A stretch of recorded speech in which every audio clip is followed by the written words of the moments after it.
오늘 방송은 지난 시간에 이어서 증여세 과세 특례에 대한 내용들을 살펴보겠습니다. 실제 도입을 검토하고 있는 기업들이 가장 많이 하는 질문들 몇 가지를 좀 추려봤습니다. 질문. 부모로부터 각각 주식을 증여받는 경우 모두 가업승계 증여세 과세 특례를 적용받을 수 있나요? 이거 굉장히 중요한 부분입니다. 보통 이제 부모가 다 지분을 보유하고 있죠. 부나 모 쪽으로 주식이 다 모아져서 증여하는 게 아니고 각각 보유하고 있는 주식을 자녀에게 할 경우 특례를 적용받을 수 있는지에 대한 질문입니다. 여기 보시면 가업을 승계한 후 가업의 승계 당시에 최대 주주로부터 증여받는 경우에는 적용되지 않는다라고 되어 있습니다. 그래서 이거는 결론적으로 부로부터 받게 되면 모로부터는 받을 수 없다는 겁니다. 한 명만 가능하다. 네, 그렇죠. 두 번째 질문입니다. 자녀가 증여일 전 대표이사로 취임한 이후 주식을 증여해도 증여세 과세 특례 규정이 적용되는지요? 이 경우는 다른 요건만 충족이 돼 있다면 수증자가 가업승계를 목적으로 주식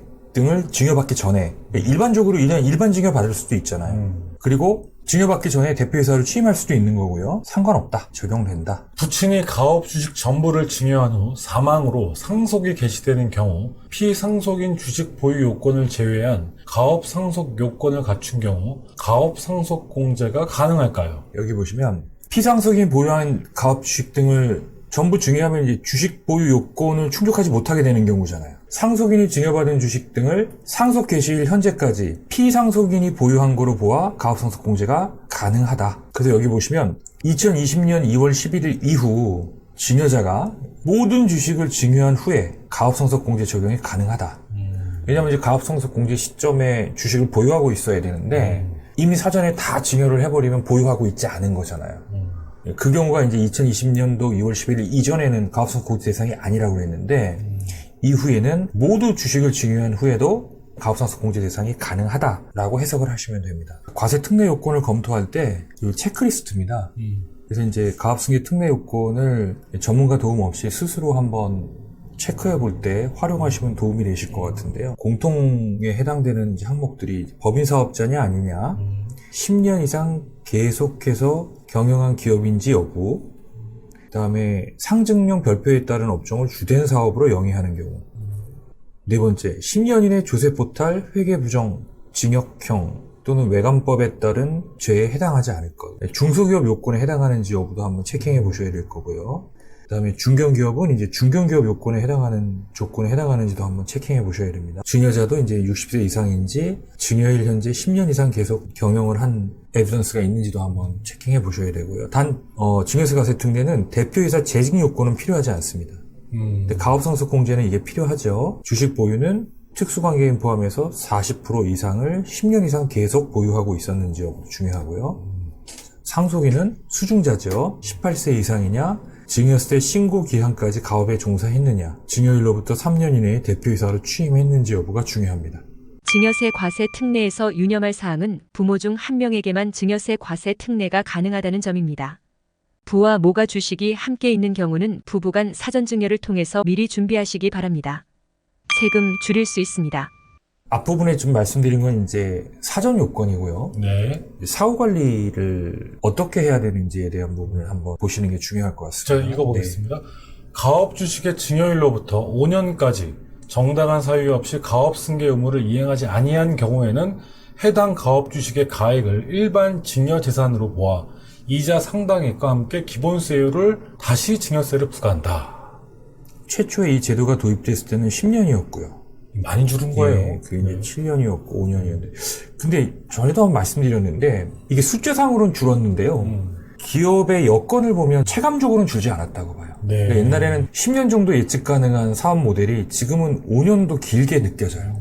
숫자상으로 외관상으로는 준 게 분명히 맞지만 산업 구조가 개편이 되고 재편이 되고 하는 그런 변화가 굉장히 빠르기 때문에 당연한 수순이라고 보는 게 제 의견입니다. 사후 의무 이행 위반에 대해서 제가 읽어보겠습니다. 1. 가업을 승계하지 아니한 경우 수증자가 증여세 신고 기한까지 가업에 종사하지 아니하거나 증여일로부터 3년 이내에 대표이사에 취임하지 아니한 경우 주식 등을 증여받은 날로부터 5년 이내에 정당한 사유 없이 아래와 같은 경우 1. 가업에 종사하지 아니하거나 가업을 휴업하거나 폐업하는 경우 네, 맞습니다. 여기서 이제 가업에 종사하지 않거나 휴업 또는 폐업하는 경우가 요 세 가지 요건에 해당이 되는데요. 수중자가 주식을 증여받은 날로부터 5년까지 대표이사직을 미유지하는 경우, 주된 업종을 변경하는 경우.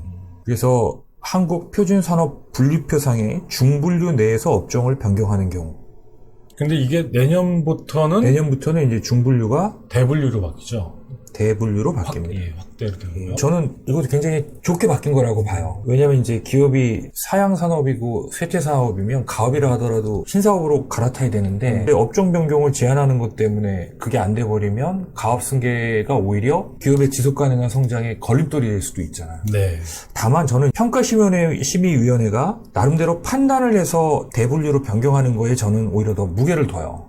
왜냐하면 자칫하면 기존의 가업을 유지하는 것보다 이렇게 다른 업종 전환을 하게 돼서 리스크가 더 커질 수도 있잖아요. 네. 사실 이런 부분을 한번 전문가 집단의 심의를 거쳐서 한번 공론화를 해보고 나서 대분류로 변경해 주는 게 어떨까 하는 게 이제 제 개인적 생각입니다. 어쨌든 내년 세법에는 심의위원회 심의도 없이 예를 들어서 뭐 도소매를 하다가 제조를 바뀌는 경우도 허용을 해준다는 거니까요. 네. 승계를 고민하는 기업 입장에서는 뭐 유리한 제도로 변경되는 거 임에는 틀림이 없을 것 같습니다. 1년 이상 휴업하거나 실적이 없는 경우도 마찬가지입니다. 그리고 시제 폐업을 하는 경우도 해당이 되는 거고요. 가업에 종사하지 아니하거나 가업을 휴업하거나 폐업하는 경우에 대한 세무 항목들이 나와 있습니다. 이것도 보시면 이제 수중자가 증여받은 주식을 처분하는 경우. 그렇지만 기업을 하다 보면 기업을 더 성장시키기 위해서나 또는 지속가능한 경영 인프라를 구축하기 위해서 합병이나 분할이라는 활동을 할 수 있잖아요. 그죠? 네.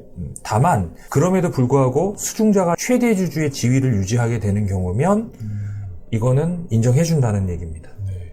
여하튼 처분하면 안 된다. 그렇죠. 보통 상장 요건을 갖추기 위해서 대주주가 자기 지분을 일부 감소시켜야 될 경우도 있어요. 그러니까 쉽게 말하면 이제 이 두 가지 경우는 경영상의 부득이한 사유가 있다.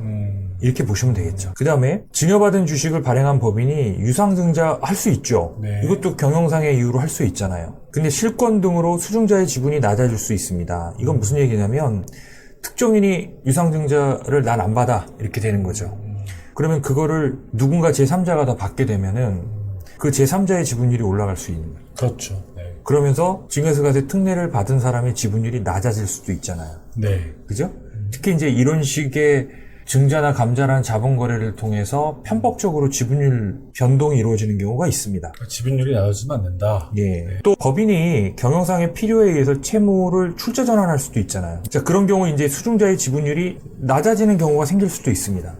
예를 들어 채무가 제3자라면 채권자가 그 사람한테 지분이 일부 가면서 수중자의 지분이 낮아질 수 있잖아요. 네. 이것도 경영상의 부득이한 사유일 수 있지만 단 단서 조항에는 항상 수중자가 최대 주주가 돼야 된다는 겁니다. 증여세가 추징되지 않는 정당한 사유는 밑에 보게 되면 국가나 지자체에 뭐 증여하는 경우, 뭐 아픈 경우, 병역, 취약상 이런 부분들인 것 같습니다.